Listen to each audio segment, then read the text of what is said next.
Hanno sperato fino all'ultimo tutti quanti, i genitori, gli amici, i compagni di scuola e i professori, ma purtroppo dopo una settimana di agonia è morto Alessandro Bandarin Troi, il 17enne padovano, studente del liceo classico Tito Livio, precipitato da un balcone della casa vacanze che aveva affittato a Corfù insieme agli amici.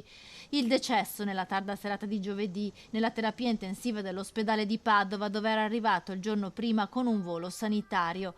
Ora per noi è il tempo delle lacrime e dell'abbraccio, è il tempo di stare vicini, di non perdersi di vista, di comprendere il dolore proprio e dell'altro che si esprime per tutti in modo personale e unico.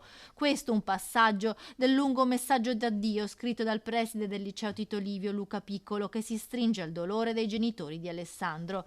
Il 17enne era arrivato a Corfù per una vacanza con gli amici. La sera dell'incidente era l'ultima sull'isola greca prima del rientro. È precipitato dalla ringhiera del balcone al secondo piano, ha sbattuto la nuca su uno spigolo, una tragica fatalità, forse una distrazione. Il ragazzo potrebbe aver perso all'improvviso l'equilibrio. Negativi i test di alcol e droghe. Nonostante i soccorsi immediati, il suo quadro clinico era apparso fin da subito molto grave. L'ematoma esteso non ha consentito l'intervento chirurgico nemmeno dopo il rientro a Padova.